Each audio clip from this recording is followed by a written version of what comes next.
Satu, dua. Waalaikumsalam warahmatullahi wabarakatuh.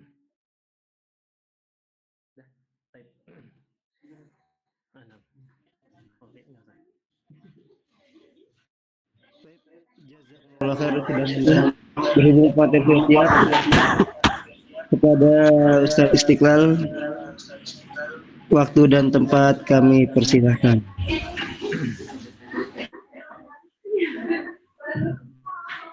Baik. Bismillah. Assalamualaikum warahmatullahi wabarakatuh.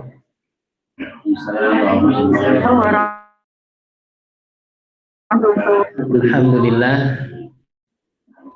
Alhamdulillah alladzi bi ni'matihi tatimmus shalihat. Asyhadu an la wahdahu la syarikalah wa asyhadu anna Muhammadan abduhu wa rasuluhu la nabiyya ba'dah. Allahumma inni as'aluka ilman nafi'an wa rizqan thayyiban wa amalan mutaqabbalan. Amma ba'd, alhamdulillah, bersyukur kita kepada Allah yang masih memberikan kita banyak sekali kenikmatan-kenikmatan yang jika kita ingin menghitungnya, niscaya kita tidak akan mampu menghitung nikmat Allah tersebut yang sudah diberikan kepada kita hari ini. Baik, alhamdulillah kita bertemu kembali di agenda rutin kita. Sebelumnya mohon maaf, seharusnya pekan kemarin qadarullah ana diberikan kenikmatan berupa sakit, insyaallah, di pekan kemarin. Jadi yang ana pun sudah merencanakan, tapi qadarullah, Allah yang memiliki kehendak bahwa kajian kita dilangsungkan pada hari ini.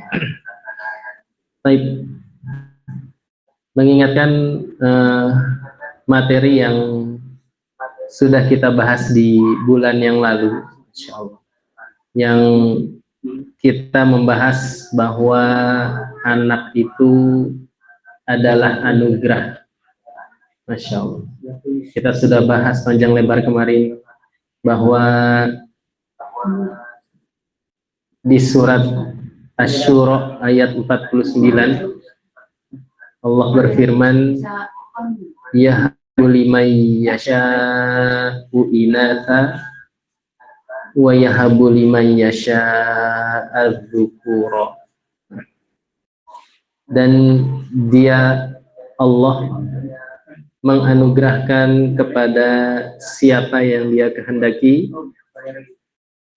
anak perempuan, baru anak laki-laki, dan ada yang dia kehendaki tidak memiliki seorang anak.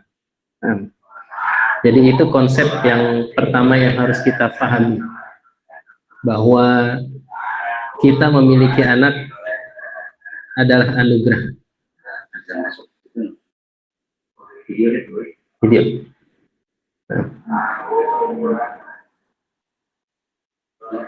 Ini buat itu. Oh, Buat di kamera. gimana ya? Bisa nggak dulu? Gini, kameranya di on kan? Ya, tapi audionya nggak usah. Audio nggak usah lah, masuk. Hah? Masuk. Masuk. Tampil nggak? Tampil ya? Cek, alhamdulillah. Sudah? Baik.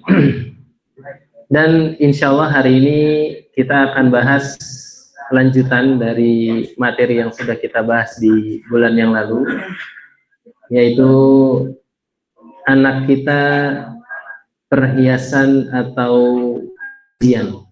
Nah, Masya Allah. Allah berfirman yang menjelaskan bahwa anak-anak adalah perhiasan di dalam surat Al-Kahfi ayat yang ke-46. A'udzu billahi minasyaitonir rajim. Al-malu wal banuna zinatul hayatid dunya.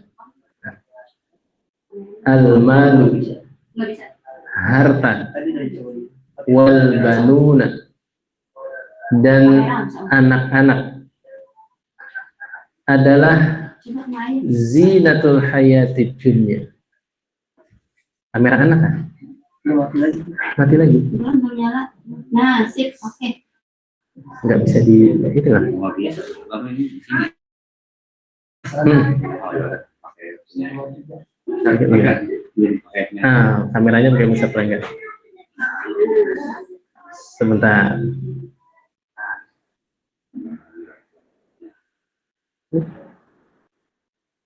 Ini kan udah seru. Nah, itu dia. Nah, bismillah. Nah, Bisa. sip.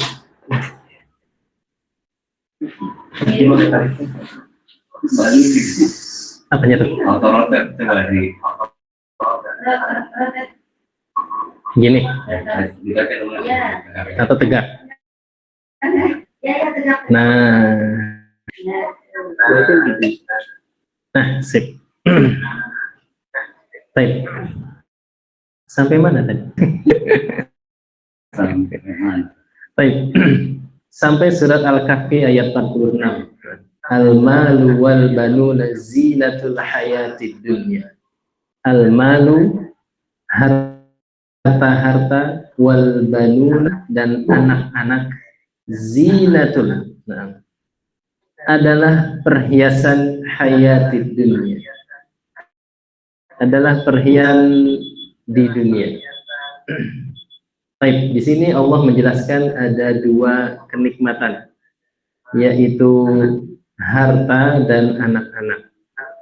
Baik, Masya Allah. Di sini kenapa Allah menyebut anak adalah perhiasan? Masya Allah. Kita tahu ya, perhiasan itu kan sesuatu yang indah, sesuatu yang jika kita memakainya itu ada kebanggaan.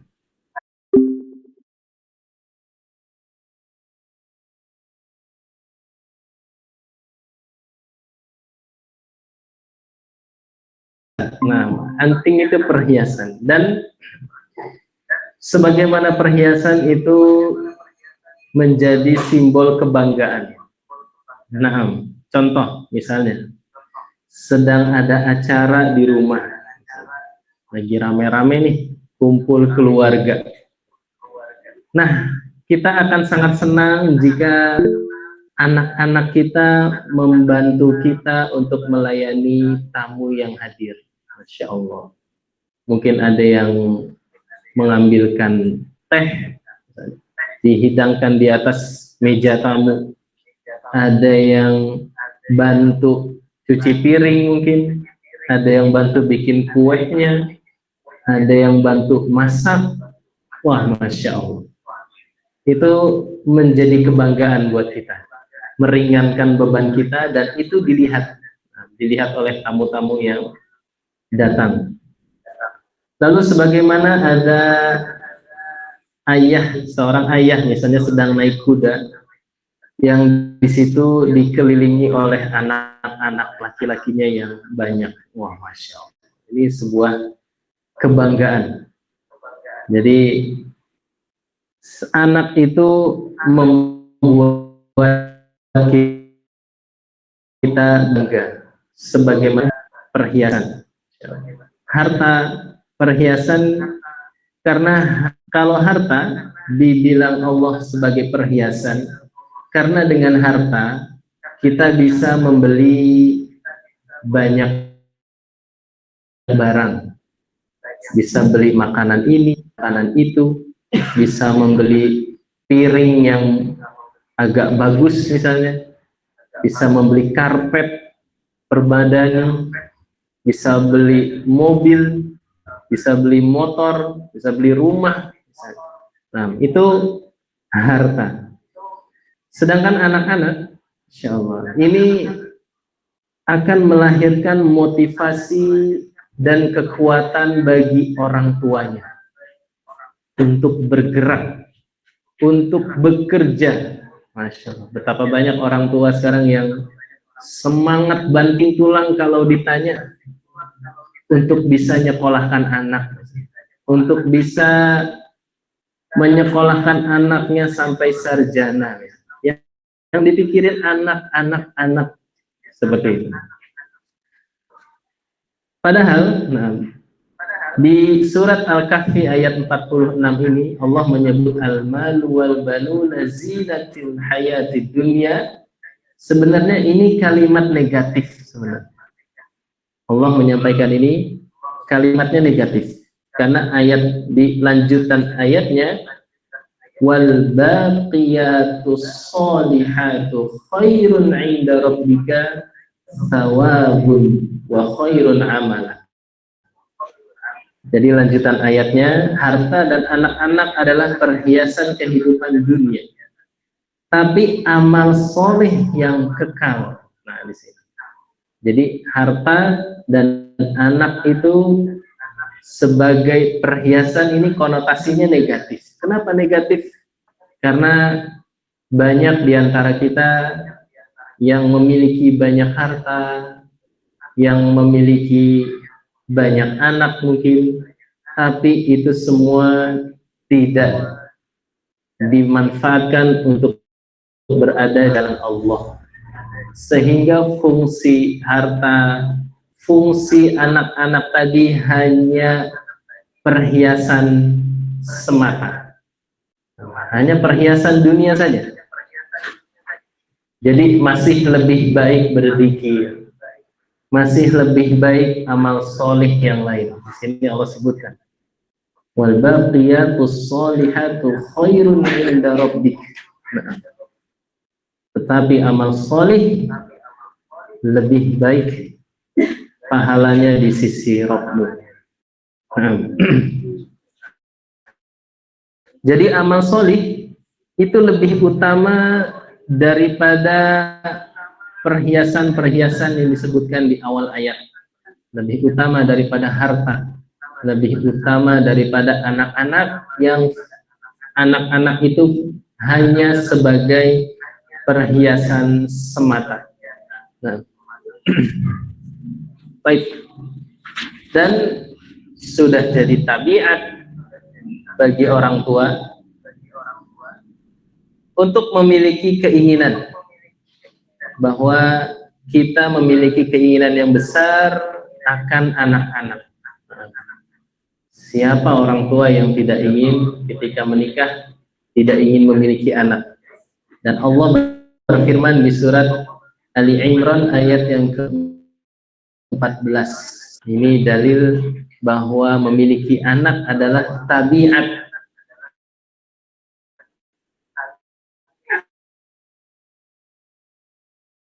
Jadi sudah Allah berfirman, "Zinabus syahawati minan nisa wal banin."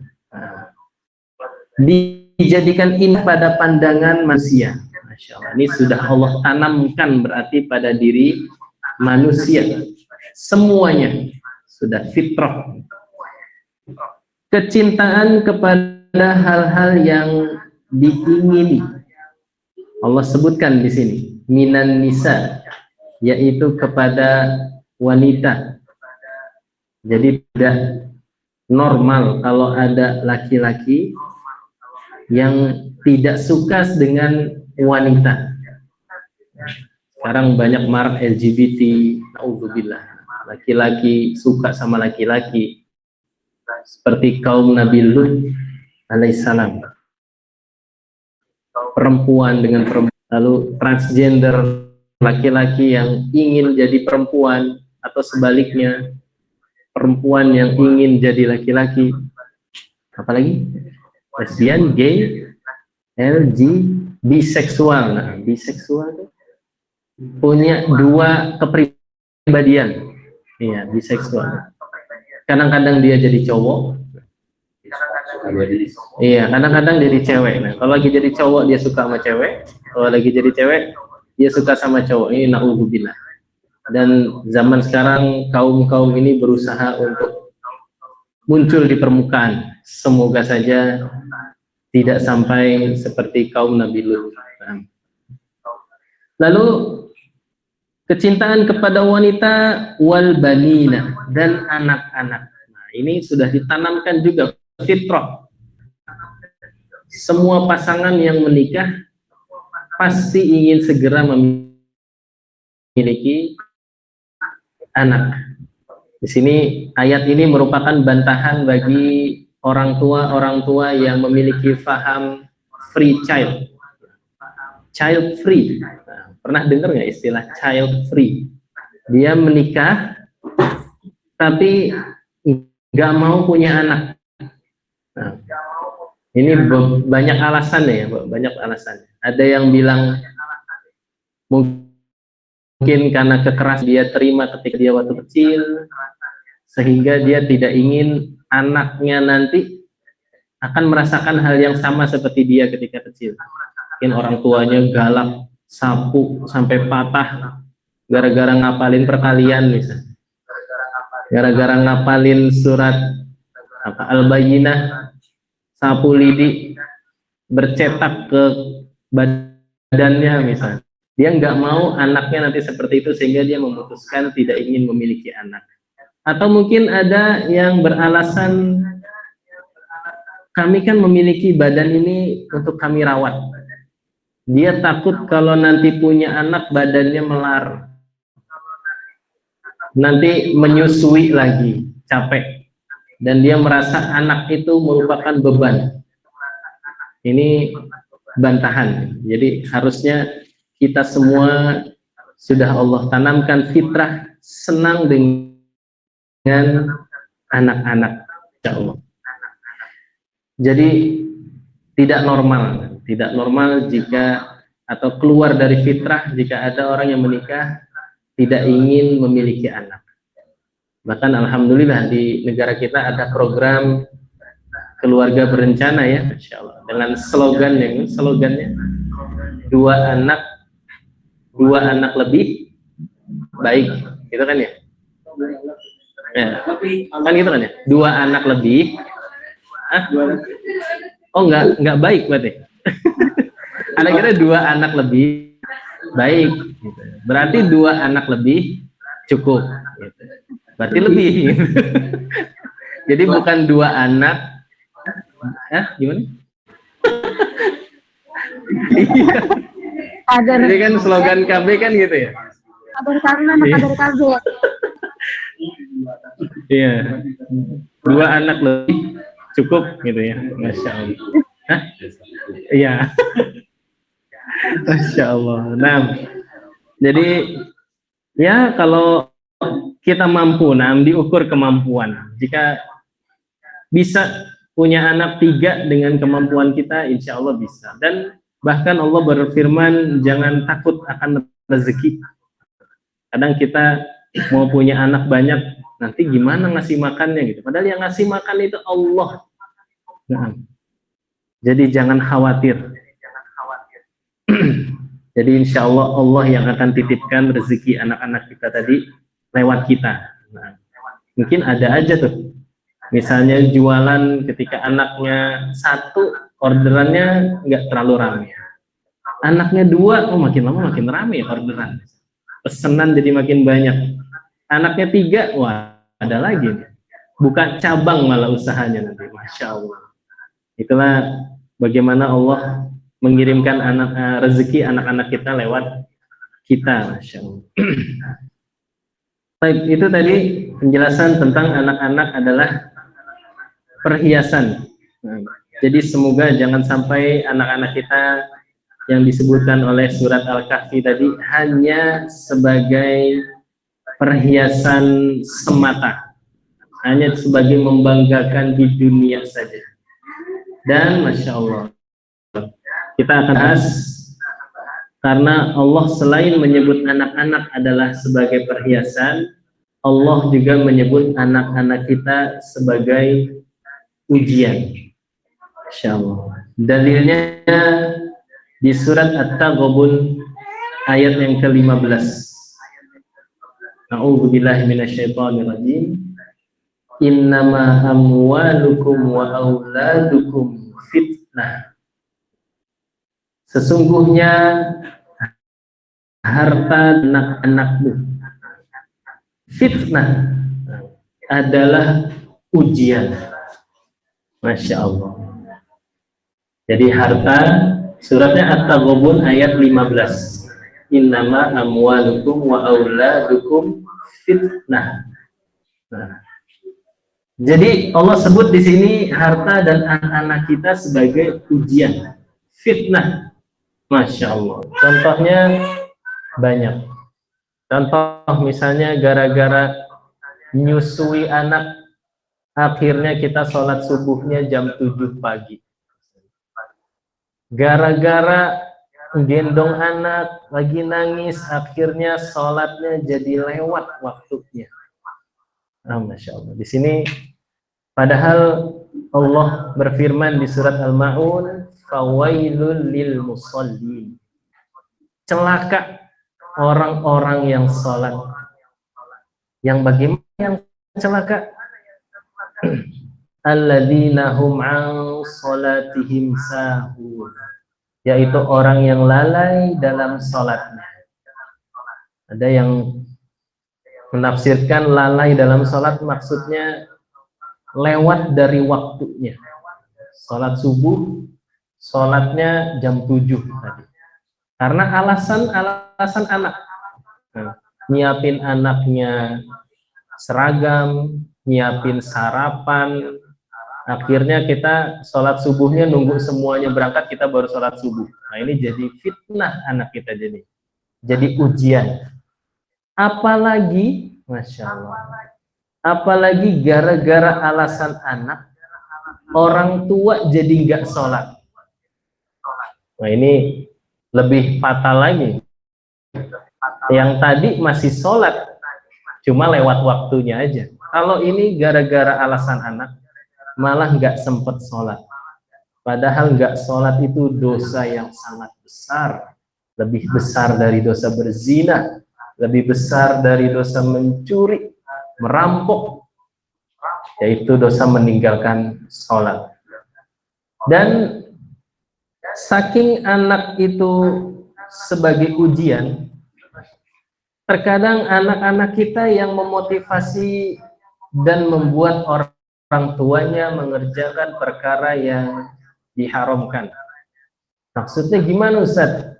Contoh misalnya anaknya ngerengek minta mainan, nangis-nangis padahal orang tuanya lagi akhir bulan misalnya, lagi nggak punya uang, tapi karena anaknya yang rengek dan saking sayangnya orang tuanya sama anaknya, akhirnya orang tuanya nekat harus mencuri di toko mainan misalnya.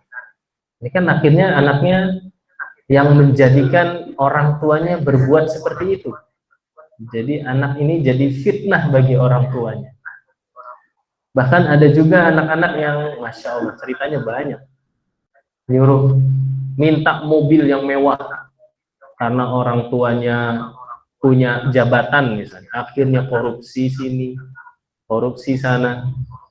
Bahkan ada anaknya sakit tak kunjung sembuh, akhirnya orang tuanya malah pergi ke dukun, na'udzubillah, akhirnya berbuat syirik yang besar karena terfitnah oleh anaknya. Saking rasa sayangnya dengan anaknya, akhirnya si orang tua berbuat yang diharamkan oleh Allah.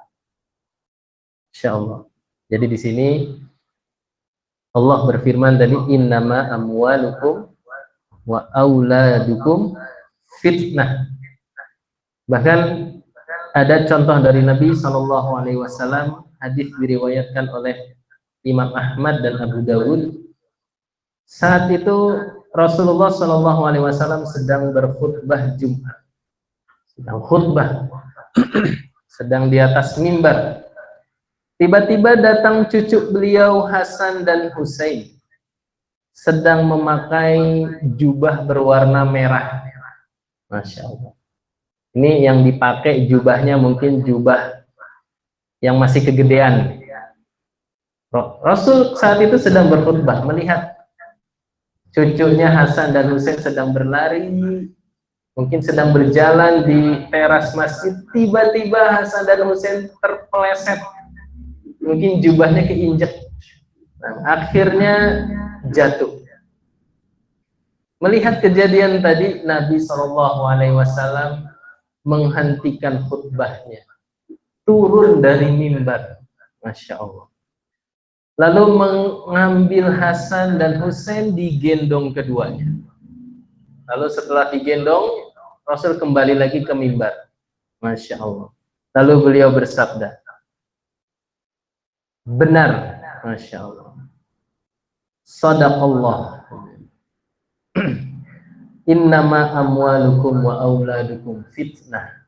Nah, Rasul membacakan surat At-Taghabun ayat 15 tadi, sambil gendong anaknya, sambil khutbah. Nah, tadi lagi khutbah sampai berhenti khutbahnya, karena ingin menolong cucunya. Sehingga Rasul mengatakan, innama amwalukum wa auladukum fitnah. Nah, Rasul saja terfitnah. Nah, melihat cucunya yang lucu jatuh karena bajunya kebesaran, ditolongin dulu. Padahal lagi khutbah, Masya Allah. Dan seperti itulah bagaimana Rasul betapa besarnya menyayangi cucu beliau. Dan beliau mengingatkan umatnya juga bahwa ini contoh bahwa anak-anak itu adalah ujian. Nah, ujian bagi kita.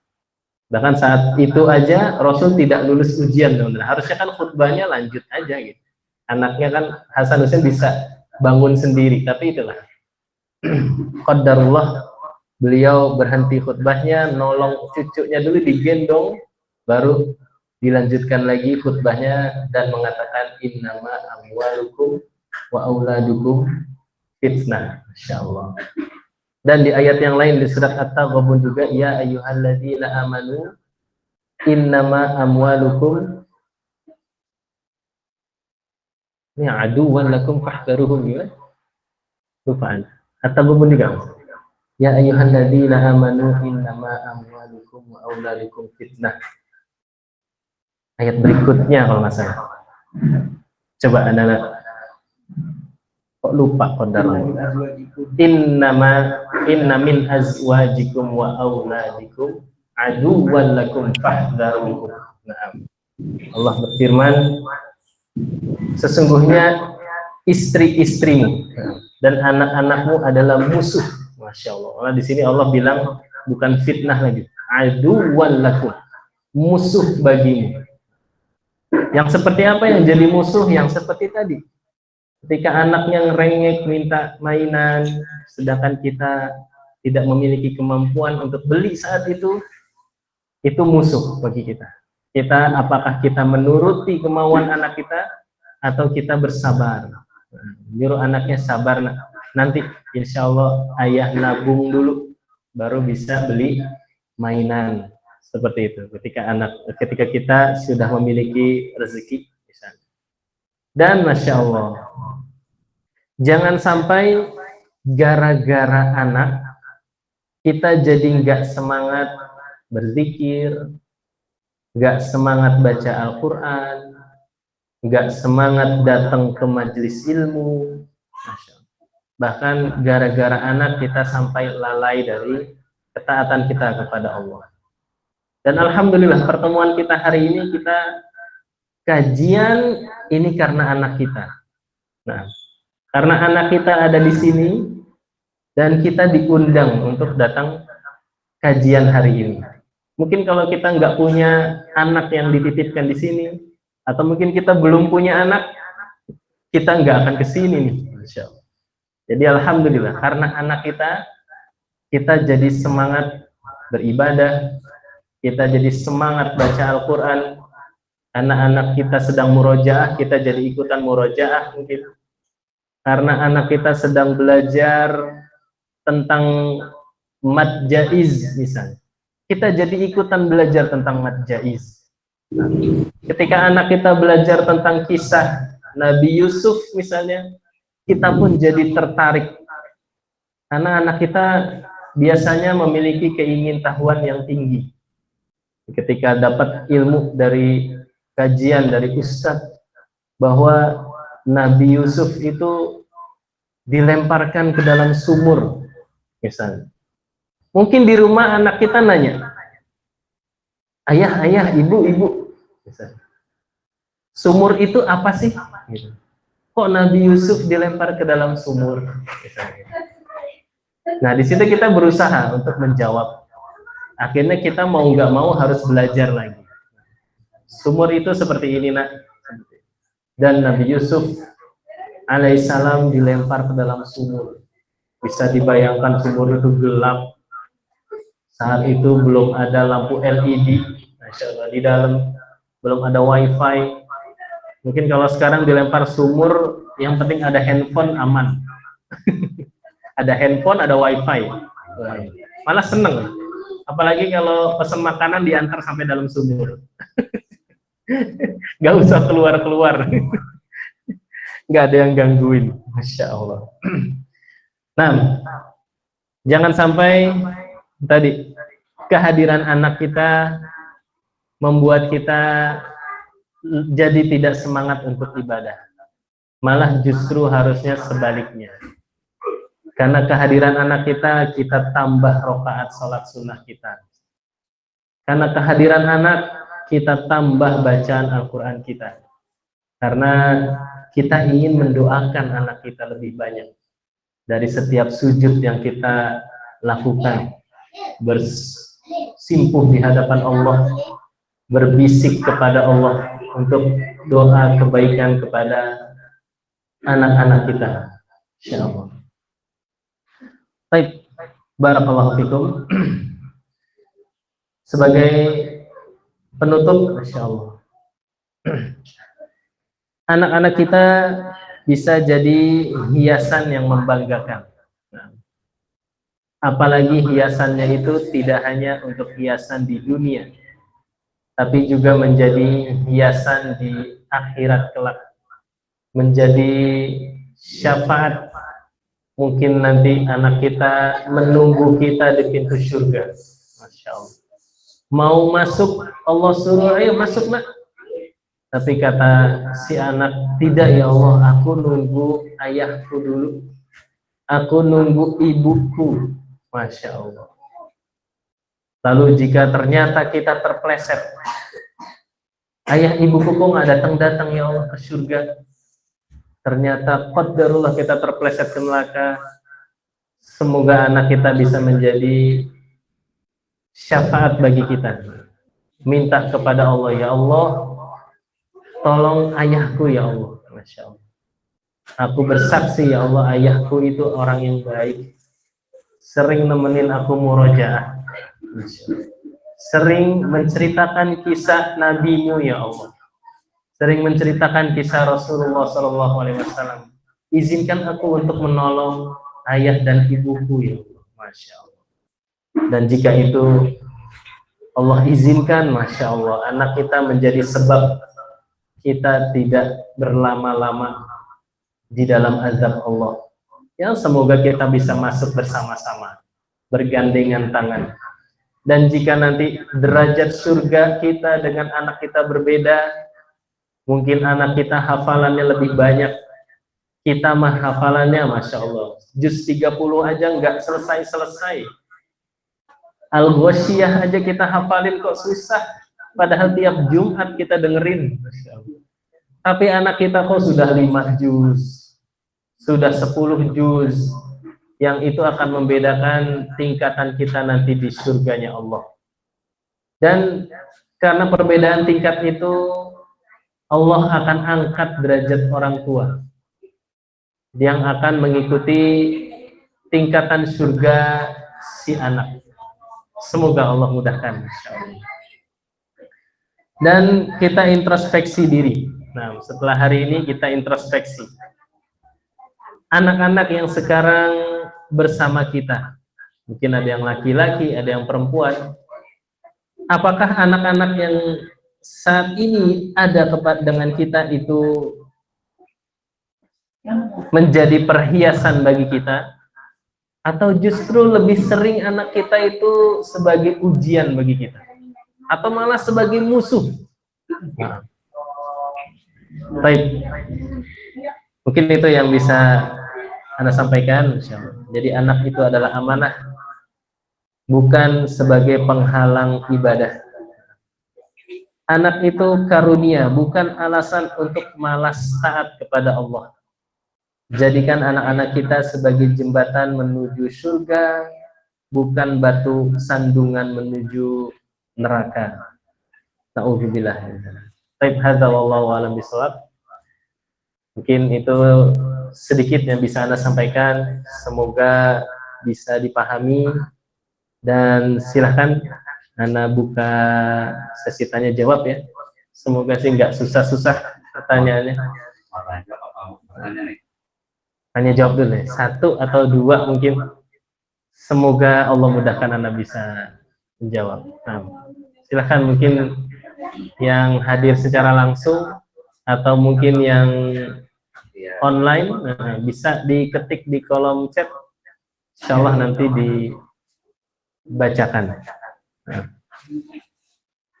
silakan.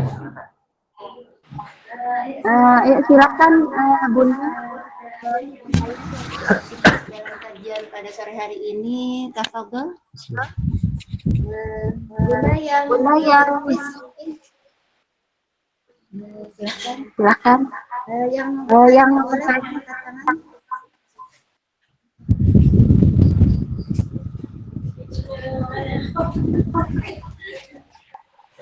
Halo, Ana mau nanya nih. Nah, silakan. Jangan susah-susah. Ya, yang lain dulu, yang lain.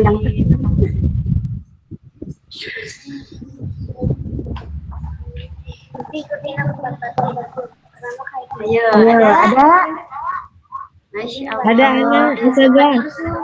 Nana, Mama Kila. Devi Tia dari Mama Kila, Mama Kila. Perkenalkan diri dulu ya, ya. Iya. Assalamualaikum warahmatullahi wabarakatuh. Waalaikumsalam warahmatullahi wabarakatuh. Ustaz, saya Mama Kila. Devita, mamahnya Kila sama Kamael. Silakan. Ustaz, mungkin pertanyaannya di luar topik, tapi ya soal anak juga ya Ustaz.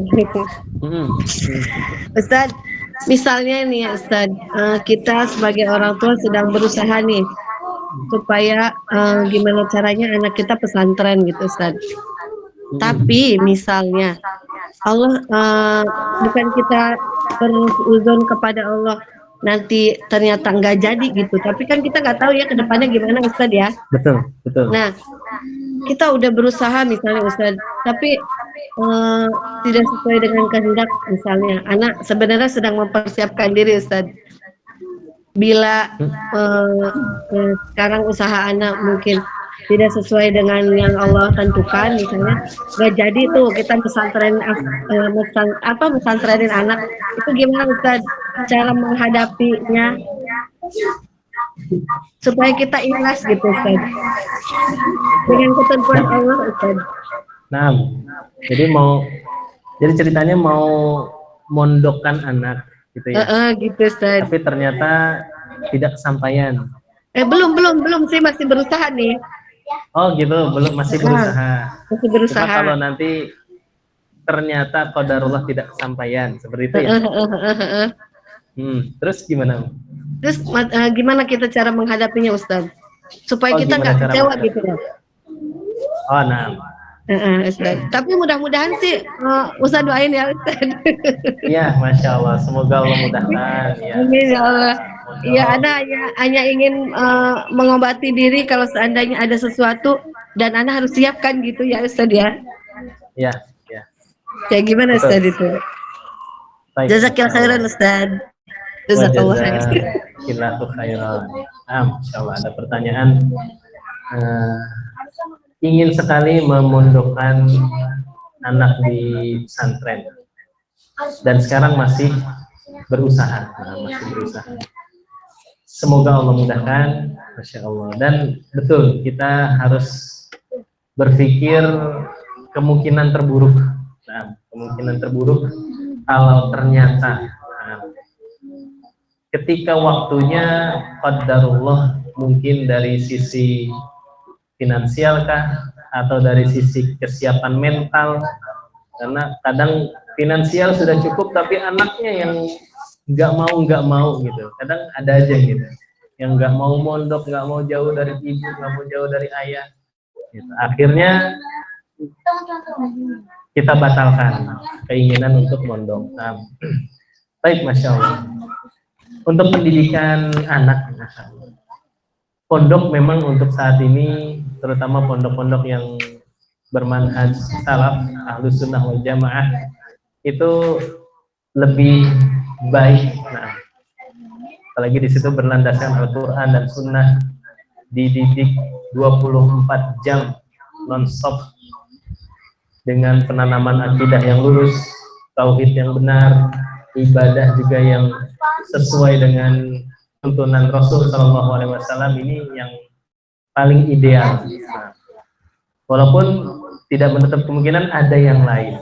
Nah, walaupun ya kalau di luar misalnya ke sekolah umum, Ustaz, Masya Allah Ustaz, iya betul sekali. Diajarkannya di sana sekolah campur baur, belum lagi lingkungannya banyak teman-temannya yang berkata kasar, berkata-kata yang tidak pantas, belum lagi rokok, subhanallah. Nah, jadi mungkin bisa dicarikan lagi solusi pendidikan yang lain yang meminimalisir itu, dan insya Allah ada. Nah, bahkan ada anak dulu sempat ketika Bilal itu hampir anak homeschooling kan tadi. Jadi karena SD kan belum ada mondok, jadi ada di situ pilihan sekolah di rumah, homeschooling. Jadi daripada kita sekolahkan di sekolah umum atau sekolah lain yang kita khawatir akan lingkungan dan yang lainnya, mungkin homeschooling bisa menjadi pilihan. Nah, jadi sekolah di rumah. Jadi insya Allah banyak sekarang sekolah-sekolah yang menyediakan homeschooling, karena kan homeschooling itu cuma online. Kadang ada sekolahnya di Bogor, kitanya ada di sini itu masih bisa berhubungan seperti itu. Karena dia hanya via Zoom seperti dulu zaman COVID gitu sekolahnya. Via Zoom, online, gitu. Dan ya itu meminimalisir. Jadi anak kita sibuk di rumah sambil belajar. Daripada keluar di zaman fitnah seperti sekarang, Masya Allah, lebih baik di rumah. Nah, itu mungkin untuk alternatif jika tidak kesampaian. Tapi semoga kita doakan semuanya, semoga bisa semua yang hadir di sini bisa memondokkan anaknya di pondok-pondok yang terbaik. Amin Allah. Mungkin itu. Ya, jazakallah khairan Ustaz. Wa jazakallah khairan. Mungkin bisa dicari-cari dari sekarang, mungkin homeschooling banyak insya Allah. Dari Ustaz Iksan juga insya Allah bisa ngasih rekomendasi untuk homeschooling. Sesuai sudah ya Ustaz ya? Saja untuk mondok. Semoga Allah. Ada lagi? Silakan. Ayo Bunda yang di Yang Rufis. hadir secara langsung di Rufis ya, Ya, yang silakan. hadir di Rufis jauh-jauh nih. Hujan-hujan, dingin-dingin. Nah, Masya Allah. Silakan. Assalamualaikum. Ya, Iya. Bunda Dapat kurban unta. dari siapa Bunda? Kenalin namanya dulu atuh. Waalaikumsalam warahmatullahi Saya Ibu Umunya Khalil. Masya Allah. Mau nanya Ustaz, saya kan posisinya sudah bisa sama E-nya Khalil. Terus saya di rumah ada anak 2 yang masih kakaknya perempuan sama Khalil. Terus saya lagi masalah sama kakaknya yang perempuan ini Ustaz. Dia sudah kayak udah terbawa ke lingkungan dari teman-temannya, udah banyak berubah gitu. Malah saya pernah mergokin dia tuh buka kerudung gitu Ustaz. Saya mau tanya, itu ayahnya kan posisinya jauh. Apa saya itu saya udah maksimal gitu nyontohin, ngasih tahu diajak lagi pelan-pelan, tapi mungkin belum kali ya Ustadz ya. Ini apakah saya dosanya itu penuh di saya, apa ayahnya juga maksudnya berdosa juga nggak sih, karena beliau kan nggak hadir di tengah-tengah anak-anaknya gitu Ustadz. Dan saya itu kayak kepikiran banget gitu, kayak ngerasa gagal gitu jadi ibu, kok bisa ini anak saya sampai berubahnya drastis gitu, walaupun dia masih takut gitu, masih takut gitu, nggak berani di depan saya buka aurat gitu. Cuma pernah saya meregokin gitu Ustadz, itu sampai nangis, saya tuh sampai nangisnya sampai berhari-hari gitu mikirin gitu, takut gitu Ustadz. Nah, itu buka jilbabnya itu berarti sudah keluar ya? Iya, di luar Ustadz. Iya, makanya terus akhirnya kemarin sempat bilang juga sama ayahnya, cuma kayaknya biasa aja gitu beliaunya gitu Ustadz. Ini maksudnya saya harus gimana gitu ya Ustadz, dari pendekatannya dari awalnya pernah marah juga gitu, sempat marah, terus akhirnya lalu pikir lagi, jadi lembut lagi ke dia pelan-pelan. Emang sih sekarang udah mulai ini lagi, cuma itu kayak ngerasa ya Allah ini kok rasanya tuh kayak gimana gitu Ustadz, campur aduk gitu ngeliat anak kok tiba-tiba meregokin sendiri gitu, kayak aduh ini apakah saya berdosa penuh gitu, apakah ada ayahnya juga kena gitu apa, maksudnya kayak gitu Ustadz, saya bingung jadi jawab, jadi penang deh. Sekira Ustadz, Assalamualaikum warahmatullahi wabarakatuh. Baik. Bismillah. Kalau boleh tahu umur berapa? Oh 17 ya, udah besar, Masya Allah. Udah umur mau lulus SMA berarti ya? Nah, Masya Allah. Baik. Umur lagi ininya nih, gelombang fitnahnya besar, Masya Allah. Nah, baik, Allah berfirman di surat At-Tolak. At-Tolak apa At-Tahrim? At-Tahrim. Ya ayyuhalladzina amanu anfusakum wa ahlikum nar. At-Tahrim. Wahai orang-orang yang beriman, jagalah diri kalian dan keluarga kalian. Nah, kalau nggak salah udah pernah kita bahas ya ini. Nah, jadi tanggung jawab anak itu ada di kedua orang tuanya. Jadi bukan hanya satu orang, ayah dan ibunya. Bahkan ayahnya seharusnya memiliki kewajiban untuk bertanya kepada Ummu gimana Halil misalnya, gimana pendidikannya. Tapi Afwan, kalau untuk nafkah masih kamu? Oh, untuk nafkah masih ya. Nah, jadi tidak cuma nafkah gitu maksudnya. Jadi Allah merintahkan jaga diri kalian dalam hal nafkah saja, bukan, tapi dalam hal melindungi diri kita dari api neraka. Nah, jadi bukan hanya urusan perutnya saja dikenyangin, tapi harus juga melindungi anak-anak kita, keluarga kita semuanya dari api neraka.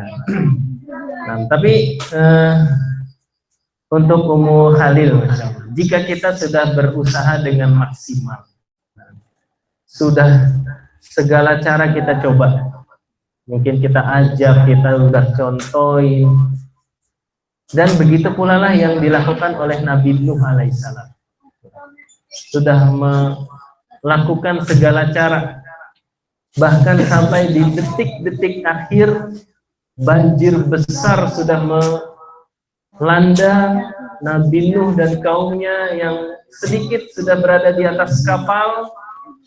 Nabi Nuh masih berharap anaknya mau mendengar apa kata ayahnya. Jadi ini masih udah detik terakhir ini ya.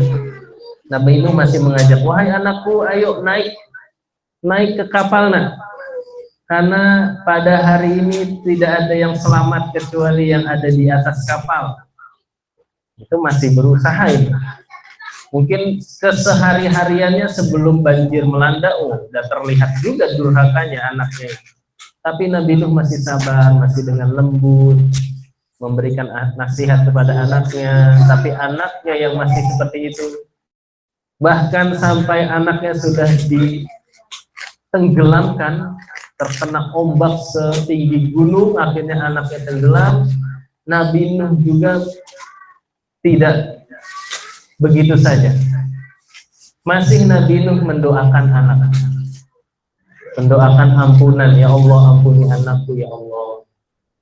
Sampai akhirnya Allah perintahkan larangan bahwa tidak boleh kita mendoakan orang yang kafir. Nah,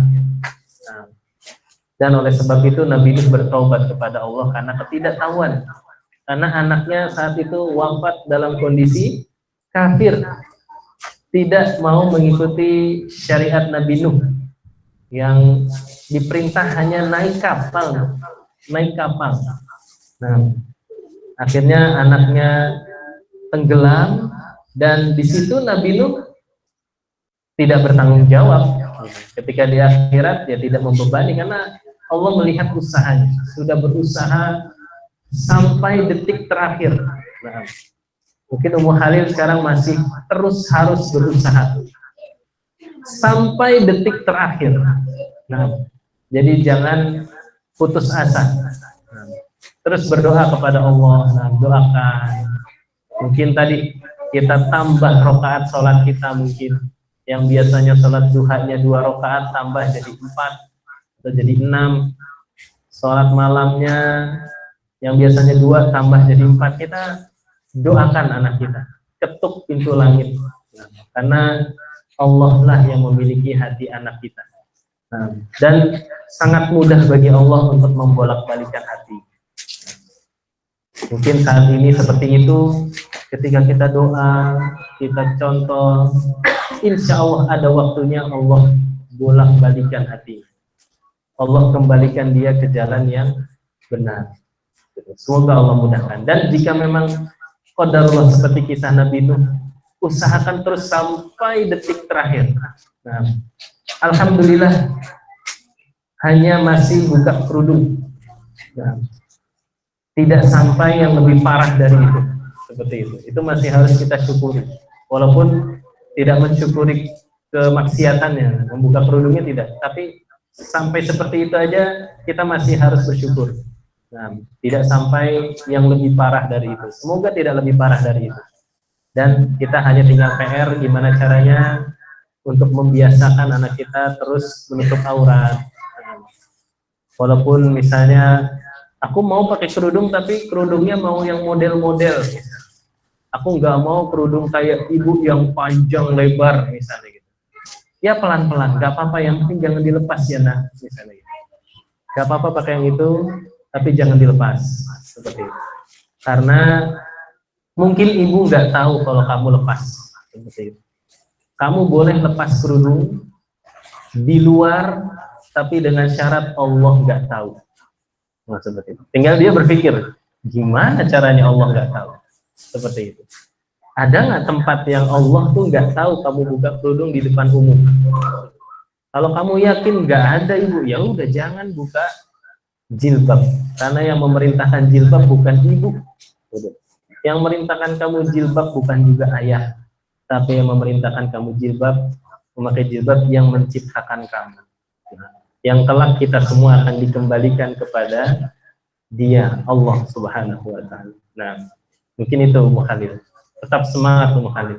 Semangat, nah, itu ladang dakwah kita. Nah, kadang hidup itu akan terasa lebih manis ketika ada asam-asamnya. Ketika ada pedesnya, ada pahitnya. Nah, rujak aja enak kalau ada mangga yang asam banget gitu. Kalau semua rujak itu mangga harum manis, rujak itu duren, nah duren lagi deh. Itu kayaknya kurang enak tuh rujak seperti itu. Kalau duren aja enak. Nah, Masya Allah, mungkin itu Ummu Khalil. Tetap semangat, kita sama-sama doakan semoga Allah berikan hidayah untuk anaknya Ummu Khalil yang perempuan dan untuk anak-anak kita semua. Allahu a'lam bishawab. Baik, cukup ya pertanyaannya. Khawatir ada yang tambah susah. Berikutnya ada yang nanya. Ada pertanyaan. Ini udah mau maghrib. Ada pertanyaan. Ada lagi kah? Apa Ustaz? Tadi kan kita pada akhirnya kembali kepada kuatkan doa kita ya sebagai orang tua. Intinya boleh tolong sampaikan kepada kita bahwa doa apa aja nih yang harus kita panjatkan kepada Allah Subhanahu wa Ta'ala dalam rangka usaha kita agar anak-anak kita bisa menjadi perhiasan dunia akhirat. Masya Allah. Yang menyenangkan. Iya. Jangan ujian. Yang menyenangkan Ustaz, Masya Allah. Untuk doa ya, Masya Allah. Doa Ustaz. Baik, barakallahu fiik. Nah, kita semua ingin anak-anak kita, baik yang punya anak 1, yang punya anak 2, yang mau 1, atau yang mau 5, nah, Masya Allah, atau yang mau 4. Semoga anak-anak kita semua menjadi perhiasan di dunia dan juga di akhirat, yang akan bisa kita banggakan, baik itu di dunia maupun di akhirat. Kita akan dengan bangga nanti ketika di hadapan Allah, ya Allah, inilah anak-anakku ya Allah. Masya Allah. Yang 1 menjadi dokter dan dia hafiz Quran, Masya Allah. Yang 1 jadi tentara yang dia membela tegaknya kalimat-Mu ya Allah, Masya Allah, sehingga dia mati syahid mungkin. Yang satunya, Masya Allah, jadi pedagang, hanya jadi pedagang, tapi pedagang yang pandai bersyukur, Masya Allah, pedagang yang jujur, yang tidak merubah-rubah timbangan, Masya Allah. Baik, ada kalau untuk doa, Masya Allah, doa yang afdal itu doa yang dari Al-Quran. Nah, lalu doa yang diajarkan oleh Rasul kita SAW di dalam hadis. Nah, di sini ada beberapa doa di surat Al-Furqan ayat ke-74. Ini doa yang ditujukan untuk kita dan anak-anak kita. Rabbana hab lana min azwajina wa dzurriyyatina qurrata a'yun waj'alna lil muttaqina imama. Itu di surat Al-Furqan ayat yang ke-74. Ada lagi di surat Ali Imran ayat yang ke-38. Rabbi habli min ladunka dzurriyyatan thayyibah innaka sami'ud du'a. Ini kalau nggak salah Ali Imran ayat 38. Ana doa ketika mau punya anak. Ana baru nikah, Ana sering-sering doa ini nih, Masya Allah. Ana jadi ingat ini. Lalu ada di surat Al-Baqarah juga ayat 128. Allahumma barik lana fi auladina wa dzurriyyatina wahfazhum wa la tadurruhum warzuqna yarhum. Surat Al-Baqarah ayat 128. Tapi yang populer nih yang surat Al-Furqan ayat 74. Insyaallah kita semua hafal. Rabbana hablana min azwajina wa dzurriyyatina qurrata a'yun. Penyejuk mata, Masya Allah, qurrata a'yun. Jadi supaya bapak-bapak yang atau ibu-ibu yang capek dari luar, begitu sampai rumah ngelihat anak-anak tuh jadi qurrata a'yun, hilang capeknya. Ngelihat anak-anak yang tadinya udah mau pegel-pegel badan, akhirnya kuat lagi gendong anak yang gede. Masya Allah. Karena anak kita sebagai qurrata a'yun, penyejuk mata bagi orang tuanya. Waj'alna lil muttaqina imama. Atau bisa juga dengan doa Nabi Ibrahim, Rabbi habli minas sholihin. Doa yang cukup pendek tapi kandungannya dalam, Masya Allah. Rabbi habli minas sholihin. Atau doa-doa yang lain yang secara umum boleh pakai bahasa kita juga boleh, bahasa Indonesia, supaya kita bisa lebih spesifik doanya. Misalnya doakan anak kita yang namanya Halil misalnya, lebih spesifik supaya Halil ini nanti ujiannya lulus, lalu cepat bisa baca Al-Quran dengan baik, cepat selesai juz 30-nya gitu. Jadi supaya lebih spesifik. Kalau doa yang umum, ada ustadz yang bilang doa apa aja ujung-ujungnya Rabbana atina fid dunya hasanah. Itu doa yang sapu jagat. Jadi apapun, nah permintaan kita doanya yaitu anak-anak kita kan fid dunya hasanah, supaya anak-anak kita menjadi anak-anak yang baik. Rabbana atina fid dunya hasanah wa fil akhirati hasanah wa qina adzabannar. Baik, sudah maghrib nih Mas. Nah, Ustaz, alhamdulillah. Alhamdulillah. Jazakallahu khairan atas jawabannya. Semoga kita semua bisa memahami, bisa mencatat, bisa menghafal. Kalau kita menghafal surat Al-Baqarah nggak selesai-selesai, atau surat An-Nas nggak selesai, kita hafalkan doa-doa ini, ya. Jadi kita nggak usah nyontek, ya. Di setiap waktu kita bisa berdoa, kita panjatkan sebanyak mungkin, ya. Mudah-mudahan dan kuatkan kita untuk mendampingi dan mendidik anak-anak kita semuanya. Amin. Karena sudah azan maghrib, ya, kita sama-sama ucapkan jazakumullah khairan kepada Ustaz Istiqlal pada hari ini sudah menyampaikan ilmunya, ya, sehatnya daging semua, ya, insya Allah, ya, semua bermanfaat untuk kita terapkan dengan penuh kesabaran, ya Ustaz, ya. Daging semua ya. Semuanya ikan kan ya. Mohon kesabaran dan selalu minta pertolongan kepada Allah agar diberi kemudahan. Ya, terakhir tidak ada pertanyaan dan pertanyaan dari Ustadz, ya. Langsung kan dari kita semua sudah bertanya kepada Ustadz. Kita udah ngerjain Ustadz. Ya, hadiah, ya, seperti biasa ada hadiah, tapi khususan pada bulan ini diberikan kepada bunda-bunda yang hadir di RUPIS, ya. Kebetulan alhamdulillah ada 3 orang, ya. Tes beneran tutup, ya. Ustaz Rangga tafadhol untuk menutup. Baik, jazakumullah khairan kepada Ustaz Istiqlal yang telah menyampaikan materi-materinya. Semoga materi tersebut menjadi ilmu yang bermanfaat bagi kita semua dan semoga kita bisa mengamalkannya. Amin. Kita tutup pertemuan hari ini dengan doa kafaratul majlis. Subhanakallahumma wa bihamdika asyhadu an la ilaha illa anta astaghfiruka wa atubu ilaik.